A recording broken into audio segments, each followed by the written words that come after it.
At let's open our Bible in the book of John 17. John 17. And sa John chapter 17, basahin ko na lamang itong verse number 21. Sabi po ng verse 21, that they all may be one, as thou, Father, art in me, and I in thee, that they also may be one in us, that the world may believe that thou hast sent me. Father in heaven, thank you for this morning. Salamat sa paalala ng awitin, grace. It is only by your grace na kami po ay naligtas. At kahit sa paglilingkod, grace mo pa rin, Panginoon, ang nagbibigay sa amin ng lakas para kami magpatuloy na paglingkuran ka. Kaya lahat ng glory ay sa iyo lamang, aming Amang nasa langit. Sa oras na to, Panginoon, sa amin pong pakikinig ng iyong mga salita, kayo po, Lord, ang patuloy na masunod sa aming buhay. At bigyan nyo kami ng maayos na attention sa amin pong pakikinig at ma-apply namin ito sa aming buhay. At sinasama ko rin sa panalangin sa darating po na Sabado, which is April 5, yung care group facilitators meeting sa darating po na hapon. Kayo po ang patuloy na mag-bless kay Sister Lee, sa kanyang mga facilitators na kasama po dito. Sana po'y marami pang makadalo at maging committed po ang mga bawat facilitators sa ministering ito na pinagkatiwala nyo sa bawat isa. Marami pong salamat itong aming dalangin sa pangalan ng aming Panginoong Hesus. Amen. Makakaupo na ang bawat isa. Lalagyan ko po ng pamagat ang ating pag-aaralan ngayon ay Holy Fellowship. And ito pong binasa nating talata, no, yung buong chapter po, yung John 17, kung meron mang magandang tawagin na Lord's Prayer, ay ang John chapter 17, sapagkat makikita natin dyan yung high priestly prayer ng ating Panginoon. At alam nyo ba, wala pa tayo sa mundong ito, itong tayong pong panahon ngayon, kasama na tayo sa pinag-pray ng ating Panginoong Hesus, dyan po sa chapter po na yan. Kaya nakakatuwa po dahil ang Panginoon natin ay pinanalangin. At hanggang sa ngayon po, sa kasalukuyan, ang ating high priest na nasa langit ay patuloy pa rin pong nag-i-intercede sa atin. Kaya dito po sa talatang ito, makikita natin, since ang tema natin is all about fellowship, makita natin yung tinatawag, ano ba yung banal na pagsasama-sama or banal na fellowship or holy fellowship. So makikita natin dito po sa pag-aaral po natin ang mga ilang kinakailangan po natin para magkaroon po ng kabanalan ang ating mga pagsasama-sama. Una, babalikan natin ang verse 17. Huwag niyo pong alisin yung inyo pong, o lagyan niyo po ng, kumbaga ng marka, yung inyo pong Bible in John chapter 17. Dahil dyan po ikot ang ating pag-aaral ngayong umagang ito. Number 1, mahalaga po para sa isang fellowship, para ito'y masabing banal, ay syempre merong tinatawag na holy guide. Merong banal na batayan or sabihin nating gabay sa isang pagsasama-sama. Sabi po ng verse number 17, balikan natin tong ating teksto. Sabi po sa verse 17, sanctify them, pakabanalin mo sila, no? Sanctify them through thy truth. Ano po itong truth na ito? Sabi ng 17 pa din, thy word is truth. Ang salita mo ay katotohanan. Sabi ng verse 19, they also might be sanctified through the truth. Alam nyo, kung merong holy fellowship, meron ding unholy fellowship, of course. Marami po ang nagfi-fellowship sa mga panahong pong ito. Pero alam nyo, importante na sa pagtitipon-tipon, sa ating pagsasama-sama, hindi po dapat mawala ang katotohanan. At ang katotohanan na yan, dito po sa talatang nabasa natin, yan ay walang iba kung hindi ang salita po ng Diyos. Kaya nga, letter A, under po ng first outline po natin, when it comes to truth, ito po yung pinaka-basis ng tinatawag na pagkakaisa. Alam niyo mga kaibigan at mga kapatid, ang pagkakaisa po na walang basihan na katotohanan, kaguluhan po ang kanyang, kumbaga ang magiging effect po niyan. Kaya nga sa atin pong pagtitipon-tipon dito sa church, nagkakaroon tayo ng fellowship, huwag mawala sa ating mga pagtitipon-tipon, sa ating pagsasama-sama, yung katotohanan which is the Word of God. Kaya nga sa 2 Timothy, familiar na talata, makikita natin even si Timoteo, sabi diyan, and that from a child thou hast known the Holy Scriptures, which are able to make thee wise unto salvation through faith which is in Christ Jesus. So, ang kaligtasan, nalaman po ito ni Timoteo, sa pamamagitan po ng salita ng Diyos. At ang sabi din dyan sa talata, all scripture is given by inspiration of God. At sabi dyan, profitable ito sa doctrine, sa reproof, for correction, for instruction in righteousness. Pag sinabi nating doctrine, what's right, ano yung katotohanan? Pag sinabi nating reproof, what's not right, ano yung mga kamalian? Makikita natin sa Bible. Correction, paano tayo mamuhay sa katotohanan? At instruction in righteousness, paano tayong magpatuloy na mamuhay sa katotohanan. Kaya pagdating sa pagtitipon sa fellowship, tandaan niyo po ang magiging basis natin sa ating pagsasama-sama, sa ating pagtitipon is the Word of God. Alam niyo, marami po ngayon ang mga relihiyon na nagsasama-sama, nagtitipon-tipon, ang nakakalungkot, iba-iba ang Diyos na kanilang tinatawag, iba-iba ang kanilang kung saan sila nananalangin. Alam nyo, nakaka-confuse yung mga ganong klase ng pagtitipon. Dahil sa mga ganong uri ng pagtitipon, ay wala po ang katotohanan.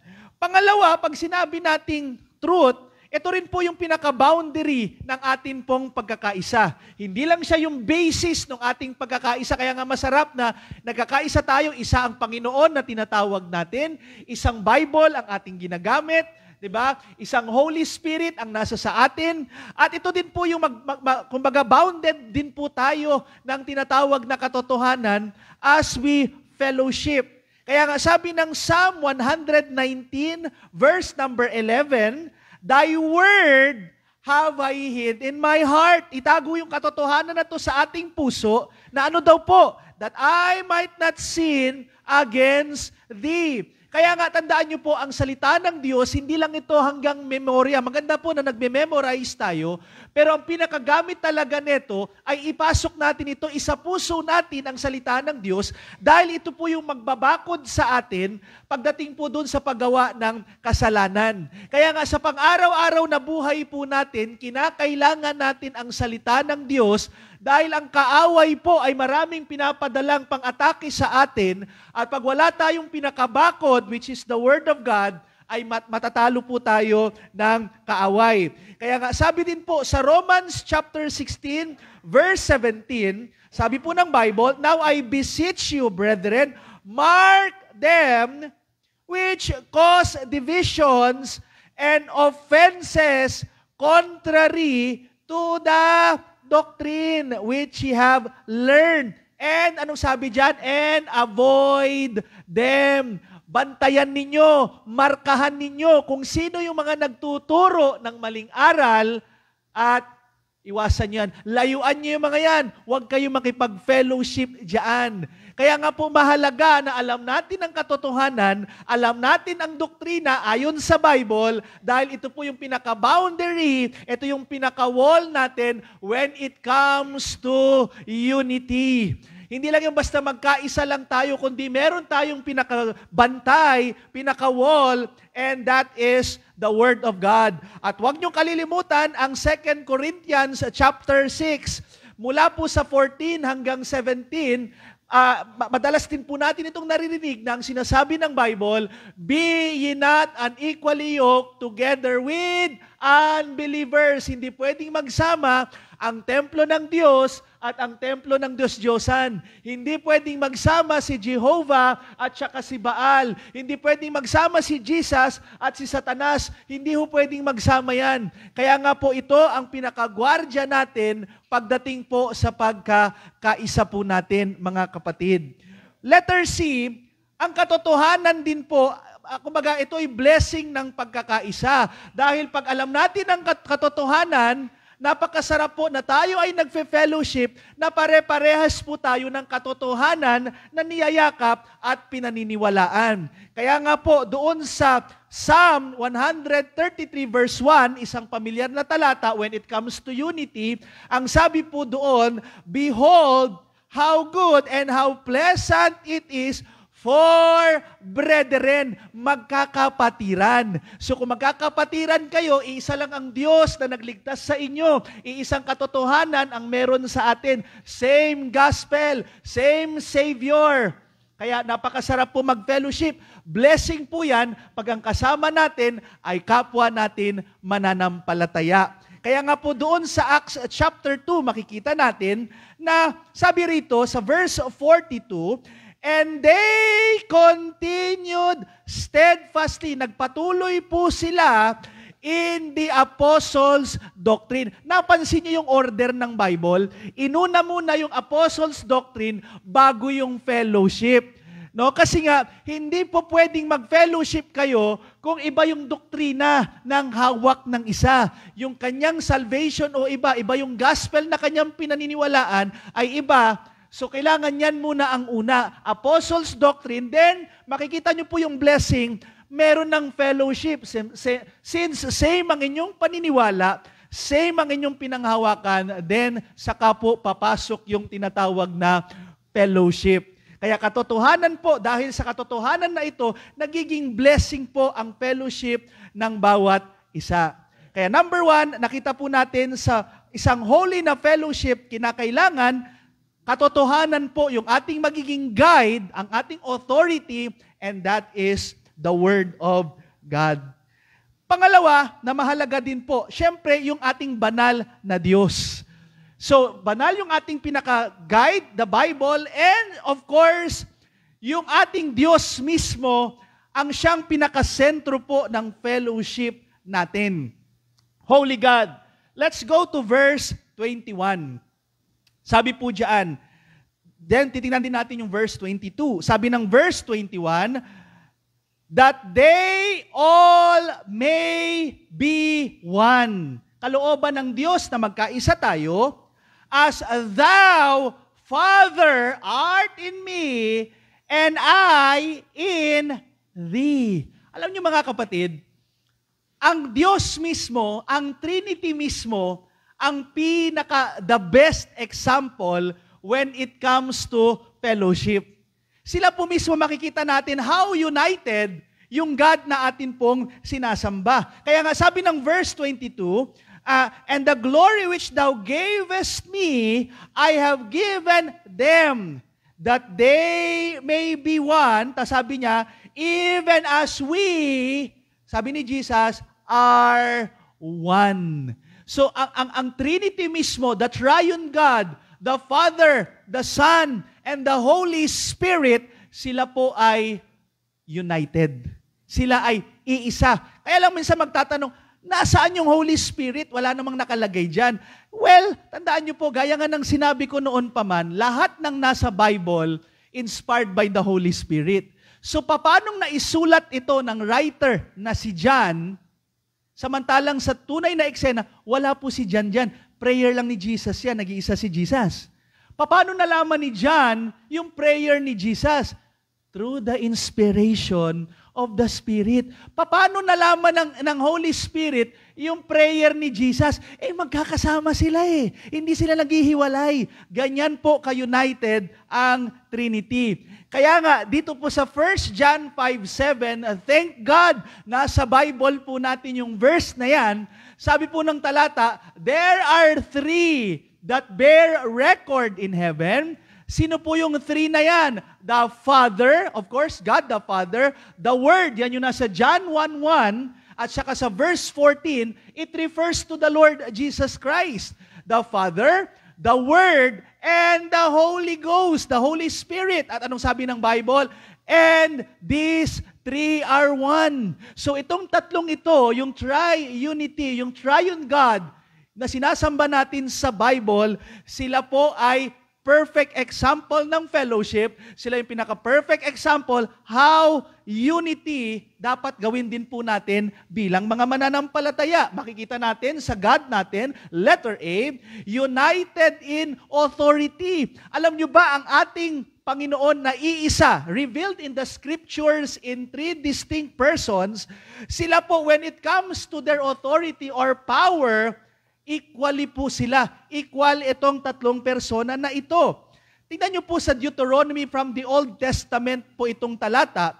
In Deuteronomy chapter 6 verse 4, the Bible tells us, "Hear, O Israel, the Lord," that is Jehovah, "the Lord our God," yung salitang God is Elohim, it's plural noun, is one Lord or one Jehovah. Ibig sabihin po niyan, mga kapatid, yan yung mga example sa Old Testament. Bakit Elohim yung ginamit? That is a plural noun. Kasi nga po, sa Bible, sa Old Testament, binibigyan na tayo ng hint ng scriptures na ang God natin, bagamat nire-reveal siya na iisa, pero siya ay three distinct persons. Kaya makikita natin dito, ang God po na wino-worship natin, yung tatlong persona na ito ay pare-parehas po sila ng kakayanan, pare-parehas po sila ng kalikasan, ng kapangyarihan. Tingnan niyo po ito. Sa una po, God the Father. Yan, tingnan natin, next slide.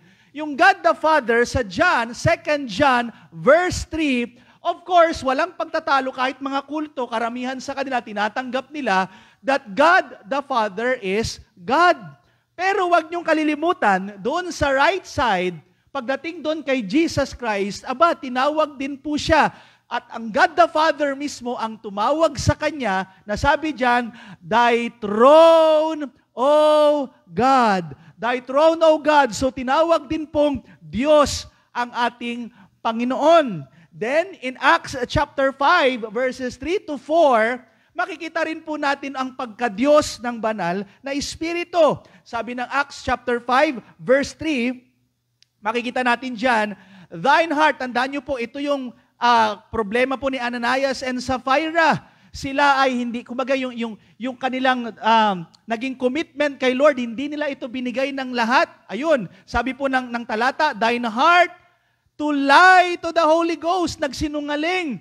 Ito po nga mag-asawang ito sa ating Panginoon, at sinabi ng verse number 4, kanino sila nagsinungaling? "Thou hast not lied unto man, but unto God." Kaya dyan sa talatang yan, sa immediate context ng talata, pinapakita ng Scripture that the Holy Ghost, the Holy Spirit is God. Ilan ang Diyos? Isa. Huwag kayo maguguluhan. That is Trinity. One God revealed in three distinct persons. The Father is God, the Holy Spirit, the Son is God, the Holy Spirit is God. There is only one God in three distinct persons. Paano nangyari yan? Hindi ubra dito yung mathematics na napag-aralan mo. Okay? Because ito po yung tungkol sa God natin. We have to accept this doctrine by faith. By faith. Kasi tinatanggap natin kung ano yung nire-reveal ng Scripture, and tinatanggap natin yan by faith. Tandaan nyo, in the sight of God, hindi pa talinuhan. Ang usapan pagdating sa Diyos, but without faith, it is impossible to please our God. Kaya pagdating po sa kanilang authority, itong tatlong magkaibang persona na iisang Diyos ay pinapakilala po na Diyos makapangyarihan sa lahat. Hindi lang yan, mga kapatid. Makikita pa natin, letter B, united when it comes to their attributes sa kanilang mga kakayanan. Sila po ay meron ding pagkakaisa, kaya nga sila yung pinaka-best example ng unity. Number 1, makikita ho natin, yung pagiging omnipotent. Pag sinabing omnipotent, let's look at itong nasa left side. Ayan, yung sa Revelation 19 verse 6. Ano ang pagpapakilala sa Father? The Lord God, omnipotent, reigneth. So omnipotent. Pero tandaan nyo rin po mga kapatid, pagdating kay Jesus Christ, sinabi ni Peter, ni Paul, my strength is made perfect in weakness. Yan ang sinabi ni Jesus kay Pablo, na ikaw ay magiging perfect dahil sa kalakasan na mula sa akin. So ganyan po makikita natin na ang ating Panginoong Jesucristo, makapangyarihan siya sa lahat, kaya siya ang pinaka-source ng ating kalakasan. At ang Holy Spirit din. Ano po ang Holy Spirit? Sa pamamagitan ng power ng Holy Spirit, ang mga sinaunang apostol ay nakagawa po sila ng mga mighty signs and wonders by the power of the Spirit of God. Kaya ganyan po, makikita natin itong tatlong ito, when it comes to their attributes, pare-parehas po sila ng kapangyarihan. Pangalawa, hindi lang po pagiging omnipotent, pati sa pagiging omniscient. Pare-parehas po itong tatlong persona na ito. Tingnan niyo po yan. Sa Jeremiah 17:10, pagdating sa Father, the Lord searcheth the heart. Ito po yung kagandahan sa God natin. Nakikita niya yung kaloob-looban. Wala tayong maitatago sa Kanya. Kaya nga ang prayer, hindi masama na mag-audible na prayer ka, pero kahit silent prayer yan, naririnig yan ng ating Panginoon. He searched the heart. Pero alam nyo ba, pagdating kay Jesus Christ, ito din ang pakilala niya sa sarili niya. I am He which searcheth the reins and hearts. Parehas kasi silang omniscient. At ganun din po yung Holy Spirit. Sabi pa rito, the things of God knoweth no man, but the Spirit of God. So ang nakakaalam ng lahat ng knowledge na meron sa God the Father is the Holy Spirit. Kung hindi omniscient ang Holy Spirit, imposible niyang magawa yan. Pero paano niya nalaman lahat ng mga things about kay God? Kasi omniscient. All knowledge din po ang meron sa Holy Spirit po na sinasamba natin. At hindi lang yan, isa pa sa makikita natin, omnipresent. Nasa lahat ng dako ang tri-unity or triune God na ating wino-worship. Makikita natin sa Jeremiah 23:24. Anong pakilala ng Father? Can any hide himself in secret places that I shall not see him? Saith the Lord, do not I fill heaven and earth? Saith the Lord. Aba, wala ka talagang pupuntahan. Kahit saan ka magpunta, He fills the heaven and the earth. Wala tayong tago sa ating Diyos Ama. Pero ano naman ang pakilala ni Jesus Christ tungkol sa Kanyang sarili? For there 2 or 3 are gathered together in my name. Ano sabi niya? There am I in the midst of them. Biro mo, kahit saan tayo magtipon, sa oras na to, kung mayroong mga nagtitipon sa Korea, sa oras na to, kung mayroong nagtitipon sa Amerika, saan mang lugar sa buong mundo, nandoon ang presensya ng ating Panginoong Hesukristo. Omnipresent sila, nagkakaisa sila when it comes to their attributes. Hindi lang yan. Ang Holy Spirit, ito naman ang pakilala niya sa Kanyang sarili. Whether shall I go from thy Spirit, or whether shall I flee from thy presence? If I ascend up into heaven, thou art there. If I make my bed in hell, behold, thou art there. Wala kang katago-tago sa Holy Spirit. Saan ka man mapunta, mapalangit ka man, mapaimpyerno ka, yung presence ni God is there. Hindi ka pwedeng magtago. Ganyan po, kitang-kita natin how united the triune God. Next, united when it comes to their actions. Sa kanilang trabaho po, nagkakaisa itong tatlong persona na iisang Diyos. Walang kontrahan, kaya nga sila yung pinaka-best example pagdating sa fellowship ng mga believers. Dapat, tignan natin, in creation, pagdating sa pagkakalikha, paano nilikha ang buong mundo, paano nilikha itong universe na tinatawag natin. Tandaan niyo po, in Genesis chapter 1, verse 1, the Bible tells us, in the beginning, God created the heaven and the earth. At huwag niyong kalilimutan na yung ginamit na salitang God is Elohim. Bakit Elohim? Bakit plural? Kasi nga po, pinakita ng Bible, bagamat yung verb na ginamit sa verse ay singular, kasi nga yan ay nagpapakita sa atin, first verse pa lang ng Bible, one God in three distinct persons na po. Kaya nga, sino ba ang nag-create? Yung Father ba? Yung Son? And the Holy Spirit? The answer is Amen. You know why? Because merong verse na nagpapakita sa atin that the Father God created the universe. Makikita natin in Psalm 102 verse 24. The Bible tells us, I said, O my God, take me not away in the midst of my days. Thy years are throughout all generations. Of old, thou laid the foundation of the earth, and the heavens are the work of thy hands. Take note, the word heavens, plural. Ibig sabihin, first heaven, second heaven, third heaven, created by God the Father.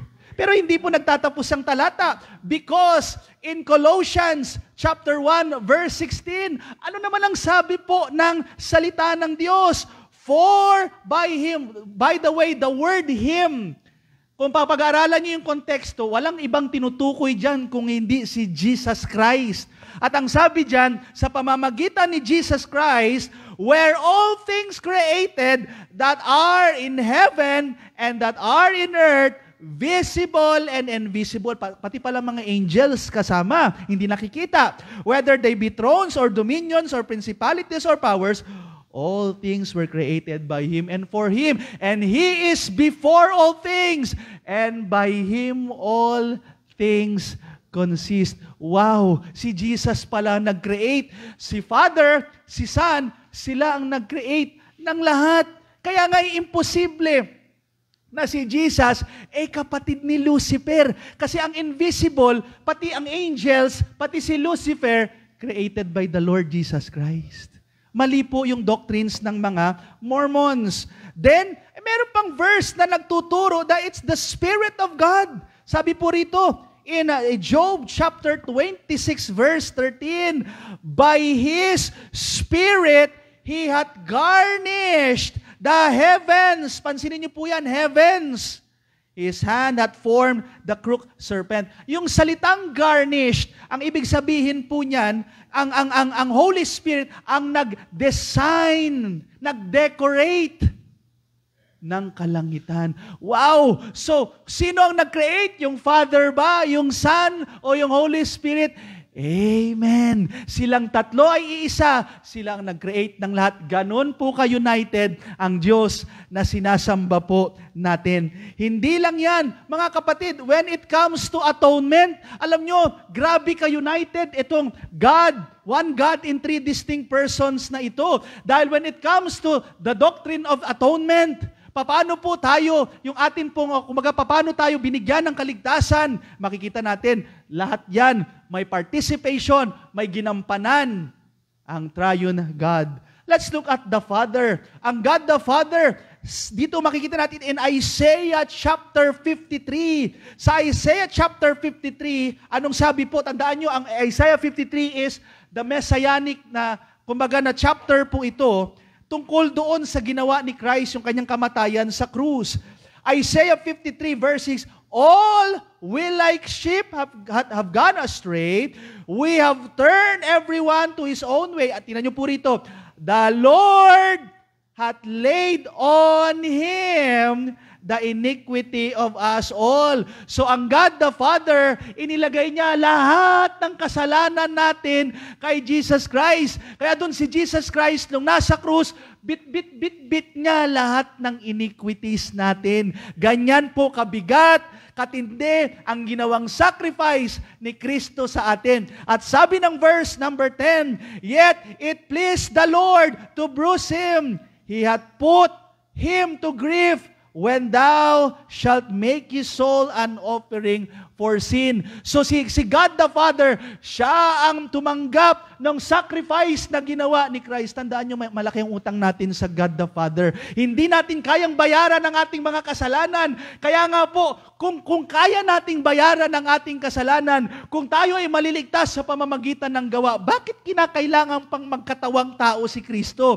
Bakit kailangan pa siyang mamatay sa krus? Kung kaya naman pala nating maligtas sa pamamagitan ng gawa natin. Kaya lang that's impossible. Hindi tayo maliligtas sa ating performance, sa ating mga gawa. Kaya nga po, pinadala si Jesus Christ at ang God the Father, siya ang tumanggap ng sacrifice na ito na ginawa ni Christ. And of course, when it comes to the Son of God, sa ating Panginoong Jesucristo, anong ginawa niya? Makikita natin sa Ephesians 5 verse 2, and walk in love as Christ also hath loved us, and hath given Himself for us an offering. At anong sabi diyan? And a sacrifice to God, yan yung God the Father, for sweet-smelling savor. So si Christ, siya yung naging pambayad, siya yung naging offering, siya yung naging isang katanggap-tanggap sa atin pong mga kasalanan. Kaya nga dun sa Old Testament, kaya sila nag-aalay ng mga clean animal, particularly lamb. Dahil itong pag-aalay na to ng clean animal ay isang paglalarawan sa gagawin ni Kristo dun sa sa panahon ng Old Testament, future yun sa kanila. Alam nila o tinuturo sa kanila ni God, gawin nyo ito, mag-alay kayo ng clean animal because later on, sa krus ng Kalbaryo, mayroong pinaka-final na alay na katanggap-tanggap sa harapan ng God the Father. Huwag nyong kalilimutan, yung animal sacrifice na ginawa nila, hindi yun nakakapagligtas. Yun ay naglalarawan lamang. Kaya nga, maganda yung ginamit na illustration ni Pastor Tanon, parang promissory note lang yun. Pero yung pinaka-actual na payment sa tuition, kumbaga sa mga nag-aaral, yun mismong ginawa ni Kristo doon sa krus ng Kalbaryo. It is finished! Etelestai, binayaran na po, wala na tayong kailangan pang bayaran, paid in full! Ang response na lang natin is tanggapin sampalatayanan ang Panginoong Hesukristo. Kaya nga, even the Holy Spirit, makikita natin, how much more shall the blood of Christ? Tingnan niyo po ito. Who, through the eternal Spirit, sa pamamagitan ng eternal na Holy Spirit, offered Himself without spot to God. Hindi pwedeng wala rin ang Holy Spirit. Dahil sa pamamagitan ng eternal spirit na ito, mga kapatid, yung blood, yung ginawa ni Kristo na yun sa krus, lahat tayo, sa mga mananampalataya kay Jesus Christ, kahit hindi man natin nakita si Christ, effective pa rin yan sa atin through the Holy Spirit. Kaya nga po, pag tayo'y nanampalataya kay Jesus Christ, sino yung nananahan sa atin? Sino yung pumapasok sa atin? It's the Holy Spirit. Nananahan sa atin ng Holy Spirit, yun ay garantiya, yun ay resibo, bayad na ito kasi nasa atin na ang Holy Spirit. Ito pa ang maganda. When it comes to our security, eternal security, hindi rin naghihiwalay. Marami pa po, napakaraming example. Gumamit lang ako ng mga iilang halimbawa. When it comes to believers' security, hindi rin po naghihiwalay ang tatlong persona. So, ang God the Father, sabi ng John, yung Father po natin, my Father, yung God the Father po natin, no man is able to pluck them out of my Father's hand. Salamat because ang God the Father na makapangyarihan sa lahat, sino man ang manampalataya sa Panginoong Jesucristo, ay hawak-hawak po ng God the Father. Hindi lang po yan. Ang Panginoong Jesucristo din, kung babalik tayo sa unang talata in verse 28, anong sabi ng ating Panginoong Jesus? I give unto them eternal life, and they shall never perish. Hindi na tayo mapapahamak sa impyerno. Dahil hawak na tayo ng ating Ama, hawak pa tayo ni Jesus Christ. You're in good hands. Hindi ng Metrobank, kundi ng atin pong Panginoon. Hindi lang yan. Ang Holy Spirit, meron din siyang part din dahil hindi sila naghihiwalay. Anong sabi po dito? And grieve not the Holy Spirit of God. Itong maganda. Sabi rito, whereby Tayo ay selyado. Ye are sealed. Hanggang kailan? Unto the day of redemption. Hanggang sa araw na kukunin tayo ng ating Panginoon. Hanggang sa araw na i-rapture tayo ng Panginoon dito sa mundong ito. Selyado na po tayo. Tayo po ay siguradong sigurado. Hawak ng Father, hawak ng Son, selyado ng Holy Spirit. Ganyan po ka-united ang Diyos na sinasamba po natin. Kaya nga po, when it comes to holy fellowship, ang pinaka-the best na ating tignan, ang pinaka-halimbawa na ating sundin, ay walang iba kundi ang Trinity, the Father, the Son, and the Holy Spirit. Let's go to our holy goal. Ano dapat ang maging layunin natin? Let's go to verse number 20 hanggang 23. Sabi po ng verse 21, and they all may be one. Yan ang kalooban ni Jesus Christ. Yan ang prayer niya sa atin. All may be one, as thou, Father, art in me, and I in thee, that they, tayo pong mga mananampalataya, also may be one in us, that the world may believe that thou hast sent me. Verse 22, and the glory which thou gavest me, I have given them, that they may be one, even as we are one. Sabi po ng ating Panginoong Hesus, 23, I in them, and thou in me, that they may be made perfect in one. And that the world may know that thou hast sent me, and thou hast loved them as thou hast loved me.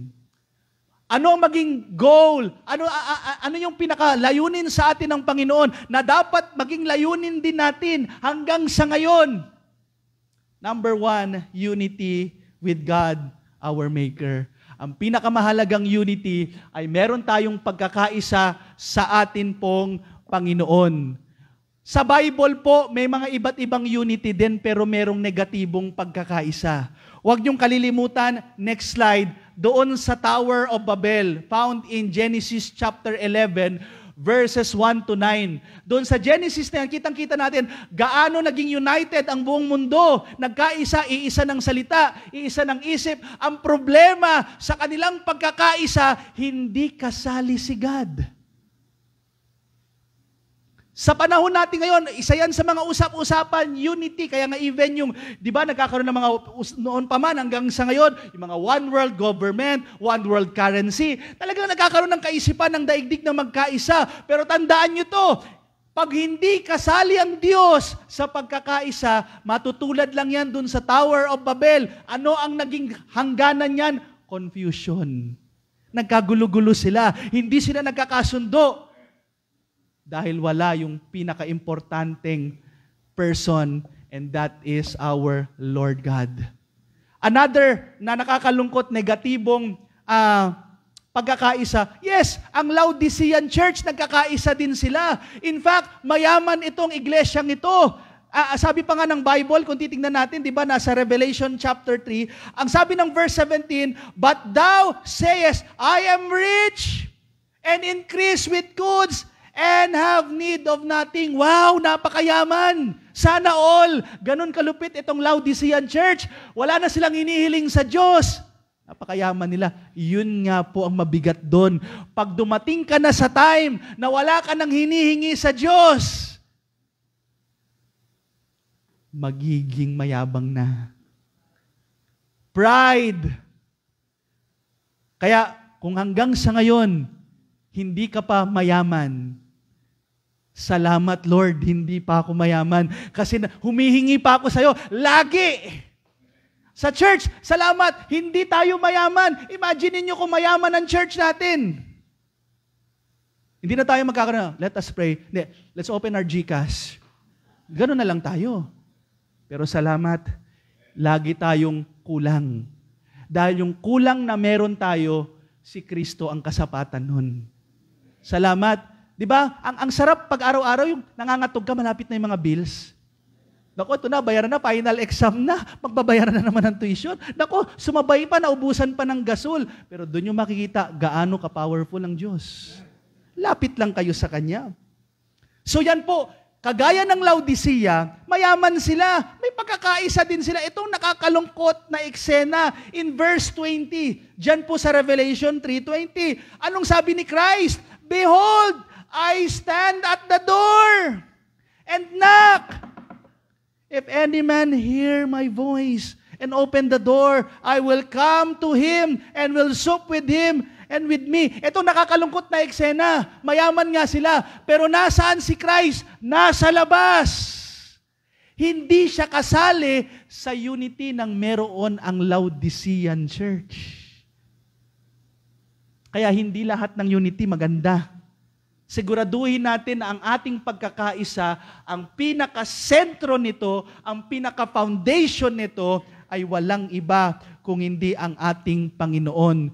Kaya nga, ang importante po sa pagkakaisa, una, kailangan meron muna tayong pakikiisa sa Diyos ng banal na kasulatan. At paano mangyayari yan? Sa pamamagitan ng ating pananampalataya. Pagkatiwalaan natin si Kristo, ang Panginoong Hesus na ating tagapagligtas, at yan po ang magiging simula nang meron tayong unity with God. Sapagkat hanggat hindi ka nananampalataya kay Jesus Christ bilang iyong tagapagligtas, nakakalungkot bang sabihin, pero putol ang iyong ugnayan sa Creator.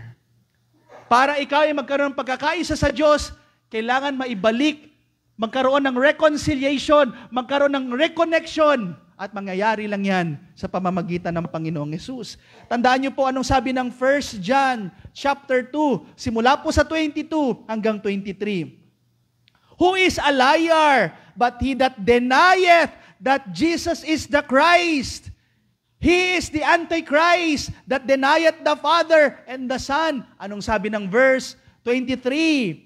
Whosoever denieth the Son, the same hath not the Father. But he that acknowledgeth the Son hath the Father also. Kaya alam niyo nakakalungkot, may mga paniniwala ngayon, sinasabi nila, oh, God the Father lang. Hindi si Jesus. Kahit kilala nila yung God the Father sa pangalan, pero hanggat hindi nila sinasampalatayanan ang Jesus Christ ng Bible, wala din sa kanila yung Father. Kasi ang Trinity, package po yan. Ang pinakasusi ay si Jesus Christ, na pag sinampalatayanan mo si Jesus Christ, pati ang Father and the Holy Spirit, nasa sayo na rin. Ganyan po ang ating Panginoon. Kaya nga, ganyan po ang importante. Ligtas tayo, yan po yung pinakasimula ng ating pagkakaisa. Pero bilang mga mananampalataya, mahalaga din po na araw-araw sa buhay natin, tayo rin ay we abide sa ating Panginoon. Dahil pag hindi tayo naka-abide, nagtitiwala, connected with our Lord, masisira ang buhay natin. Ano yung sinabi ni Christ in John 15? Abide in me and I in you. As the branch cannot bear fruit of itself, except it abide in the vine. No more can ye, except ye abide in me. Yan pong sinasabi, hindi tayo magbubunga, hindi tayo lalago, pag hindi tayo naka-abide sa ating Panginoon. Kaya mahalaga po na connected tayo sa Kanya. Yes, sa pamamagitan ng pagtanggap kay Christ, tayo po ay may relationship. Pero kung tayo ay nagiging karnal at pinipili natin yung landas na malayo sa kalooban ng Panginoon, parang kagaya ng prodigal son. Ano nangyari sa kanya? Andun, napunta siya sa daigdig. Doon sa babuyan. Parang ganyan na magiging buhay pag malayo sa ating Panginoon. Kaya nga sabi, I am the vine, ye are the branches. He that abideth in me, and I in him, the same bringeth forth much fruit.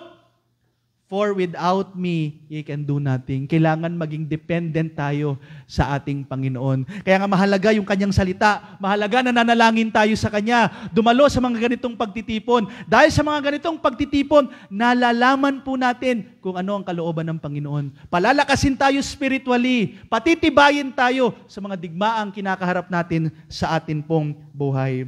Hindi lang po yan, mga kapatid. Hindi lang po tayo ay magkaroon po ng unity sa ating Creator God. But number 2, kailangan din po nating unity pagdating sa mensahe.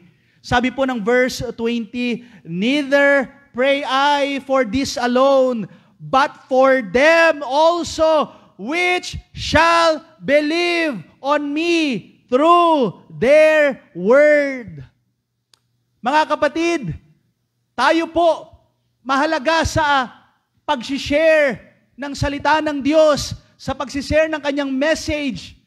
Kinakailangan pare-parehas tayo. Anong sabi po ng 1 Corinthians chapter 1, verse 10, now I beseech you, brethren, by the name of our Lord Jesus Christ, that ye all speak the same thing, and there be no divisions among you. Magkaisa. Kaya nga po mga kapatid, hanggang sa ngayon, we use the Bible. And we use the King James Bible para walang confusion. Isang Bible, isang espada natin when it comes to our spiritual warfare. Hindi kagaya dun sa Tower of Babel, iba-iba ng lengguwahe, iba-iba ng mga salita. Pero tayo, isa lang, thus saith the Lord. Bakit nagkakagulo-gulo sa iba't ibang pananampalataya? Kasi iba-iba ng authority pagdating sa faith. Nakakalungkot because may mga nagpapakilalang Christian group, pero hindi nila ginagamit yung Bible. Anong ginagamit nila? Yung libro ng kanilang leader. O sabihin ng leader, bili kayo ng ganitong libro ko, papromote pa niya. Salita niya na yon. Pero pag sinabing salita ng Diyos, that is the Bible. Next, unity with God's men. Magkaroon tayo ng pagkakaisa with fellow believers. Gaya ng sabi ng verse 21, all may be one, as thou, Father, art in me, and I in thee, and they also may be one in us. I in them, and thou in me, that they may be perfect in one. Mga kapatid, ang kalooban ng Panginoong Jesucristo, magkaisa tayo bilang mananampalataya. Tandaan niyo po, ang church, hindi ito church lang ni ganito, ministry lang ni ganon, hindi po. Kailangan nating magkaisa. Gusto nating dumami pa ang maligtas. Kung yan ang desire ng heart mo, kailangan nating magsama-sama. Bakit tayo may mga program like Gospel Sower? Pwede naman tayong mag-share individually, pero ang sarap ng sama-sama. May unity. So, makipagkaisa tayo. Kung ang desire natin, marami pang ma-save, marami pang makakilala sa Panginoon, then makiisa ka. Hindi to kaya ni Pastor Bal mag-isa. Hindi to kaya ng mga iilan lang. Kaya nga even yung ating Gospel Sower na program, bagamat may mga regular na uma-attend sa ating Sower Ministry, open ito sa lahat. Wala itong hazing, no? Walang ganun. Anyone, dito sa church natin, pwede kayong sumama. Kung meron kayong desire, na gusto ko pong matutong mag-share. Alam mo, hindi ka matututong mag-share kung hindi mo sinisimulan. Ay, hindi po kasi mahihain ako. Papayag ka ba hanggang diyan ka na lang? Kailangan mo matuto. Yan ang will ni God sa atin. Go ye therefore and teach all nations. Kaya salamat sa church natin. May mga ganitong program. Libre pa. Libre. Alam niyo sa iba may mga bayad yan.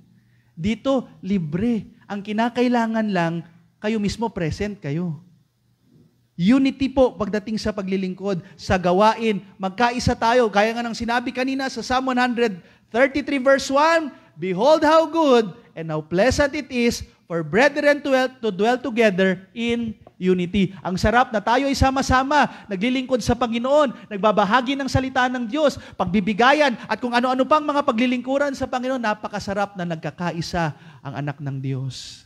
Tandaan nyo, even ang walis tingting, hindi ka makakawilis ng 1 piraso, 2 piraso, 3 kailangan, marami, bugkos, para maging maayos ang paglilinis. Ganon din po pagdating sa church, sama-sama tayo sa paglilingkod sa Panginoon. At syempre, huwag karoon tayo ng pagkakaisa pagdating sa ating misyon. Unity in God's mission. Dahil sabi nga dito, mga kapatid, verse 20 ulit, verse 23, sabi ng Bible, neither pray I for this alone, but for them also which have believed on me through their word. Verse 23, I in them, and thou in me, that they may be perfect in one, and the world may know that thou hast sent me, and hast loved me. Paano malalaman ng world na si Christ yung pinadala ng God the Father kinakailangan nating sabihin sa kanila. Sabihin natin sa kanila, hindi nila malalaman pag walang magsasabi sa kanila. That's our mission as a believer. As a child of God, kailangan nating ituro sa kanila. Kaya nga in Acts chapter 1 verse 8, ano ang sabi ng verse na ito? Ye shall receive power. Salamat, hindi sa sarili nating kapangyarihan, kundi sa kapangyarihan ng Holy Spirit. After that, that the Holy Ghost is come upon you. At anong sabi rito? And ye shall be witnesses unto me, both in Jerusalem and in all Judea and in Samaria. At ito po ang continuation, and unto the outermost part of the earth. Kasama dyan ang Pasig. Kasama dyan ang Metro Manila. Kasama dyan ang buong Pilipinas. Kasama dyan yung mga iba't ibang lugar sa mundo na hindi pa nararating ng Ebanghelyo. Salamat sa pag-support sa mga missionaries, pero ikaw mismo pwede kang maging missionary. Pwede kang gamitin ng Lord saan ka man mapunta. And that's our mission. At hindi lang yan, mga kapatid, isa pa sa magandang maging misyon din natin. Anong sabi ng Philippians 1:27? Only let your conversation, pamumuhay, be as it becometh the gospel of Christ. That whether I come and see you, or else be absent, I may hear of your affairs, that ye stand fast in one spirit, and with one mind, striving together for the faith of the gospel. Striving together. At kita nyo dyan, mahalaga rin yung pamumuhay natin. Pero syempre, hindi hanggang pamumuhay lang, kailangan nating magsalita din. At kasabay din ng salita natin, may demonstration na nakikita sa buhay natin na totoong si Kristo ay nabuhay na magbuli sa ating buhay. Dahil tandaan nyo po, kung sinasabi natin na ang mananampalataya kay Jesus Christ, if any man be in Christ, he is a new creature. Pero kung hindi rin naman nagbabago ang ating buhay, wala silang nakikitang ebidensya sa buhay natin. Kaya tayo po bilang mga ambassadors ni Kristo, paano tayo magsalita, paano tayo kumilos, nakikita po dapat sa atin ang ebanghelyo ng ating Panginoong Yesus. At sama-sama tayo together for the faith of the gospel. Sama-sama tayo na ipahayag, ibahagi ang salita po ng Diyos. Our gracious God and Heavenly Father, thank you, Lord, for reminding us, and thank you, Jesus Christ, for praying for us. Yes, Lord, noon pinanalangin niyo po kami, pero hanggang ngayon tuloy-tuloy ang inyong intercession sa amin na yung mga anak. Lord, makita namin that the truth must be our guide when it comes to our faith and practices. Ang mundo is very confusing. Hindi malaman kung ano yung katotohanan sa kanila. Subjective ang truth. But salamat because according to the Bible, the truth is absolute. Thus saith the Lord. Kaya kami ang mag-a-adjust sa katotohanan. Hindi ang katotohanan ang mag-a-adjust sa amin. Thank you, God the Father, Son, and the Holy Spirit. Salamat sa unity na meron po kayo. Sa lahat ng mga gawain, lagi kayong nagkakaisa. Pero ang kalooban nyo sa amin ay magkaisa din kami na kagaya kung paano kayo nagkakaisa. Lord, hindi namin ito kakayanin sa sarili naming lakas. Kaya nga kinakailangan ka namin para sa pagkakaisang ito, dito sa iyong church at sa amin pang mga kapwa mananampalataya na hindi man namin kasama dito sa church. Magkaroon kami, Lord, ng unity when it comes to our goal. Ibahagi, ipamuhay ang mabuting balita. Napakasarap na marami po ang nakakakilala sa iyo. Lord, ang mundong ito ay papunta sa pagkapahamak. Sa Bible, ang mundo, ang direksyon nito ay pagkapuksa, pagkawasak. Pero salamat, maganda ang future ng mga nagtiwala, mga nanampalataya sa iyo, Panginoong Hesus. Kaya Panginoon, magsama-sama po kami. Magkaisa po kami. Magkaroon kami ng iisang layunin na ibahagi ang iyong mga salita. And I pray, dear Father, na kung meron man po nakikinig sa oras na ito na hindi pa po ligtas, hindi pa niya tiyak na sa langit ang kanyang patutunguhan, I pray, mamulat ang kanyang isip, kilalanin kanya, aming Panginoong Jesucristo, bilang tagapagligtas. Nag-iisang daan patungo sa langit. Ngayon, kaibigan, kung ikaw yan, hindi ka patiyak kung saan putungo ang iyong kaluluwa pag ikay namatay, pwede mong matiyak, kaibigan. At ayon sa Bible, isa lang ang daan, ang Panginoong Jesucristo, magtiwala ka sa Kanya. Sino man ang manampalataya sa Panginoong Hesus ay maliligtas. Yan ay siguradong pangako ng banal na kasulatan. Kausapin mo ang Panginoon. Ang blessing, kaibigan, sabi ng Bible, whosoever shall call upon the name of the Lord shall be saved. Pwede kang maligtas. Tumawag ka lang sa Kanya.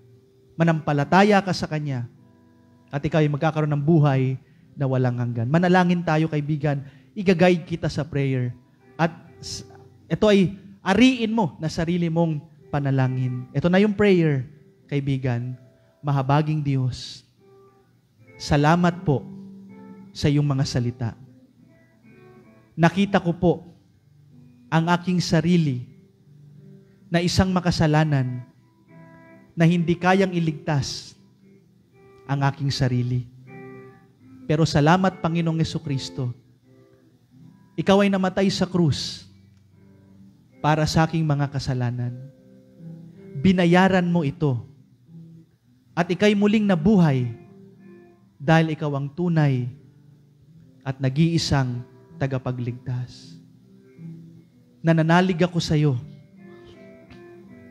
Pinagkakatiwalaan kita bilang nag-iisang tagapagligtas, bilang nag-iisang makakapagpatawad ng aking mga kasalanan, at nag-iisang magbibigay ng buhay na walang hanggan. Ito ang aking dalangin sa pangalan mo, Jesus. Amen and Amen.